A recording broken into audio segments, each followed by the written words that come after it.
think I have a hair on my face. Did I get it? No. Okay. I think it's gone. No, it's not. Oh my gosh. What a way to open a video.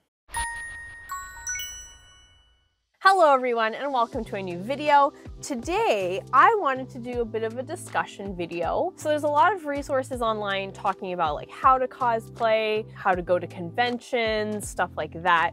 But there aren't any videos that talk about why you cosplay. There's been some drama over on TikTok with people basically ridiculing Stranger Things cosplayers, calling them cringy, basically making fun of them for cosplaying. And I was talking to a friend about this and I was like, that's really awful, people shouldn't be doing that. And he brought up the fact that perhaps this is happening because people are misinformed and they don't understand the whole point of cosplay. And so they're just going off of stereotypes and assumptions, which obviously is not a good way to go because you don't learn the truth that way. So I thought it'd be helpful if I made a video where I talked about why people cosplay. People don't really talk about why you cosplay, and maybe some people out there don't fully understand what's at the heart of cosplay. Like, why do people do it?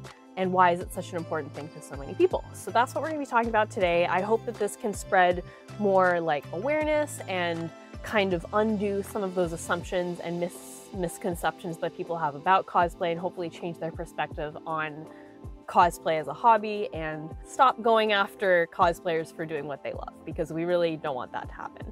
So that's what we're gonna be doing today. Before we get into it though, we have a very exciting sponsor. Today's sponsor is Royal Match, which is a very fun game. Royal Match is a match 3 puzzle game where you help King Robert rebuild his castle into a beautiful, colorful, fun castle, and it is super fun to play. This game is also completely free and does not require internet to play, so you can play it anytime, anywhere. In Royal Match, your main mission is to help King Robert rebuild his castle to its former glory, and this includes not just the castle itself, but also the castle grounds and all the different rooms within the castle. So you're basically renovating this castle, making it fun, making it colorful, and it's very, very satisfying. Throughout the game, the king will also have various nightmares, and during these nightmares, it's your mission to save the king from his nightmares by solving various puzzles. Royal Match is a great game if you're looking to relax and unwind. I personally have found it very nice to play after my days at work,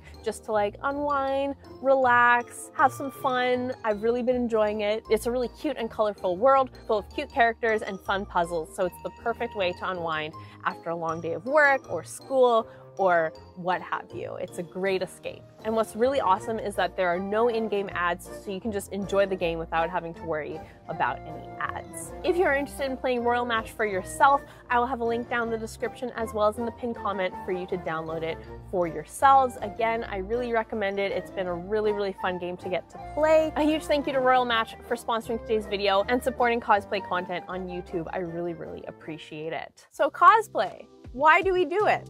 There are many different reasons to cosplay. What you first have to understand about cosplay is that it is not just a hobby, it is also an art form. And it is kind of like this huge amalgamation of like various art forms kind of crammed together to make one like ultimate art form. So it is a creative outlet, it's a method of self-expression, and it's very, very healthy and therapeutic for a lot of people. There are many different facets of cosplay, there are many different ways to cosplay, there are many different reasons to cosplay, and that's basically what we're going to be talking about today, is why people choose to cosplay. I'm mostly going to be talking from personal experience, and my personal experience is of course going to be different from other people's personal experiences, but I'm going to try and kind of talk from as many points of view as I possibly can to try and explain like why cosplay is something that so many people enjoy doing.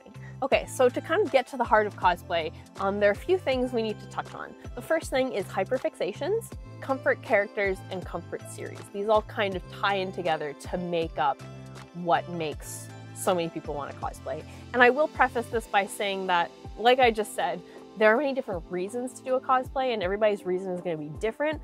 But for the most part, this is kind of like, among most cosplayers, this is at the heart of why they cosplay. So that's why I'm starting with it, but it might not be the same for all people, and I will get into that later. But for the most part, this is why people cosplay. So what is a hyperfixation? A hyperfixation is something that's very common among neurodivergent people. I personally have OCD, and me having hyperfixations is linked to my OCD. A hyperfixation is basically like an ultimate passion of yours.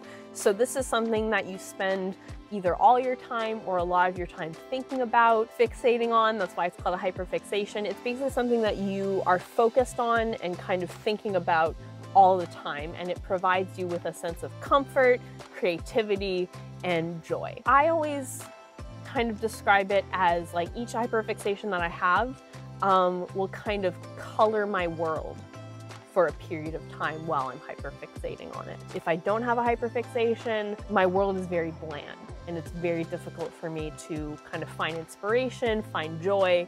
It's a very therapeutic thing to have. This is, like I said, linked to my OCD. So when you have OCD, you think about things in a circular pattern. So if you're like stressed about something, you'll think about that like in a repetitive kind of circular pattern.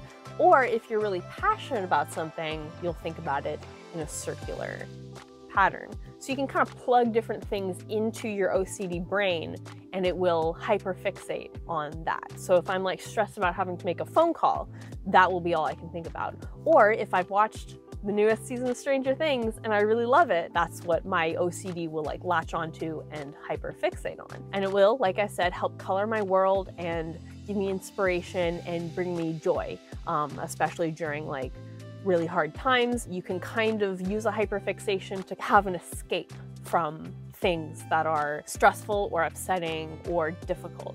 So it's a very therapeutic thing. Are hyperfixations exclusive to neurodivergent people? Absolutely not. Like for me, mine is linked to my OCD, but that's not the case for everyone. So hyperfixations are very common for most cosplayers because cosplayers at the end of the day are just massive nerds. And nerds latch on to various series, they will hyperfixate on them, and that will bring them joy and creativity and comfort.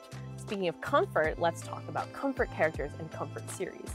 So these things are exactly what they sound like. You can have a comfort series, which is something that you put on maybe at the end of a rough day. Basically, when you're looking for comfort, you will turn to certain pieces of media, and that will provide you comfort whenever you are needing comfort. What is a comfort character? A comfort character is basically your favorite character from that comfort piece of media. A comfort series can be like books, TV shows, video games. It can really be anything. Any source of media can be your comfort series. And your comfort character is whichever character you kind of relate to the most for whatever reason. This can either be a character who is similar to you in your personality, or it can be someone who is maybe the complete opposite of your personality and someone who you wish you could be like, or you like their personality and they kind of could be like your alter ego in a way, right? So for me, I have characters like Emma from The Promised Neverland. She and I are very similar. She is what I would call a kin, which is a character who is like similar to me in personality. But then I have characters like Crowley from Good Omens, who is not like me at all, but I think he's just like the coolest, and he's kind of like the opposite of me, and he's kind of, I wish I could be that cool and badass, right? But I'm not. So he's my favorite character for a different reason from Emma, but he is still like a comfort character and still a favorite character of mine. So you can choose your comfort character for many different reasons. Most of the time people will choose characters who are similar to them because they can relate to them. But again, you can also relate to characters who are not like you, or you can like admire characters because they are the complete opposite of you. So there are many different reasons for latching onto a comfort character. There's many different reasons for latching onto a comfort series. But at the end of the day, it's something that brings you comfort. And like I keep saying, comfort, creativity, and inspiration. Those are kind of the main three things that a comfort series or a hyperfixation will provide you with. So then we get to cosplay. So you have your hyperfixation, you have your comfort series, you have your comfort character, and these things kind of become your whole world. They are, you know, bringing you joy, and you want to express your love of this series in a certain way. So for some people, that will involve doing fan art. For some people, that will involve doing fan fiction. For some people, that will involve making fan songs. And for some people, that will involve cosplay.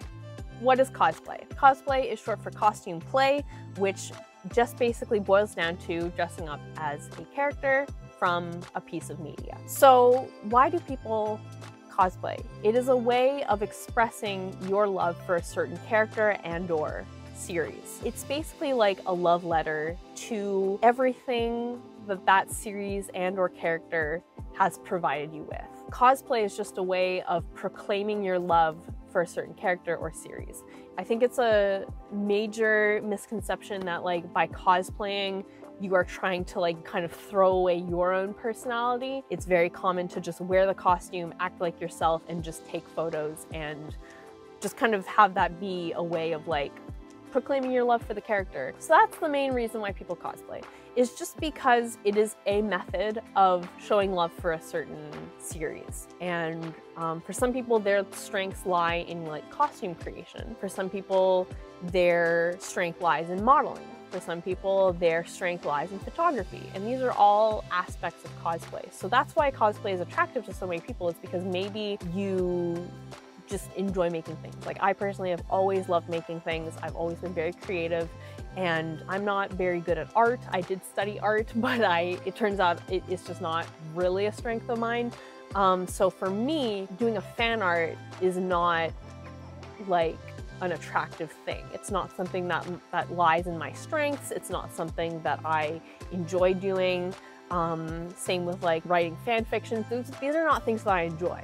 What I do really enjoy is sewing and crafting and taking photos and editing photos. These are all things that I really, really love.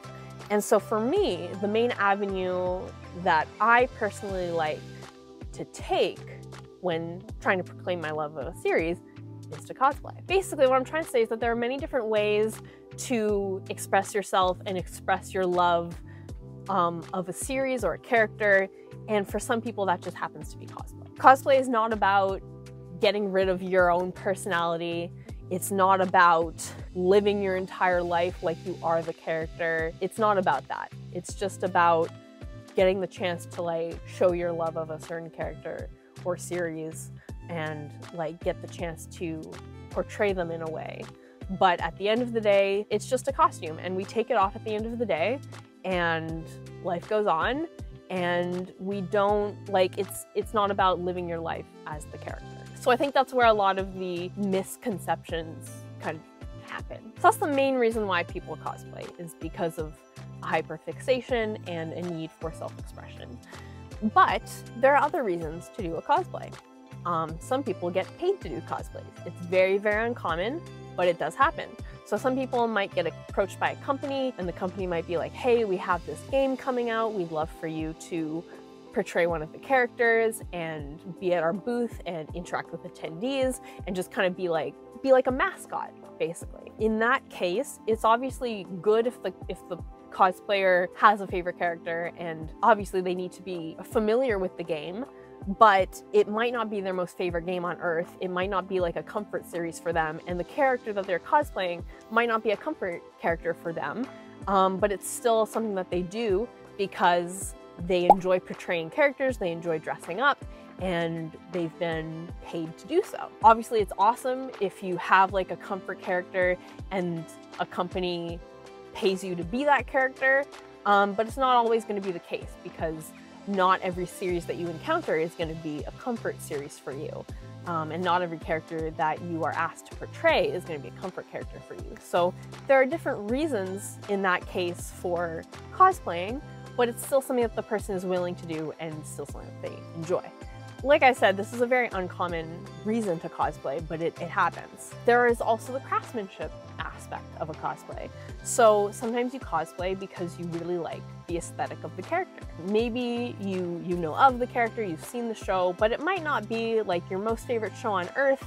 The character might not be a comfort character for you, but you still cosplay them because you enjoy their design and you think that doing that cosplay would be a good challenge for you as a craftsperson. Sometimes you cosplay things that you don't even know.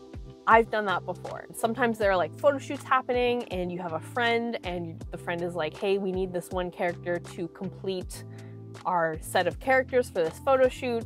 and maybe you happen to have the right things kind of lying around the house to do that cosplay, and so you do that cosplay to help them out.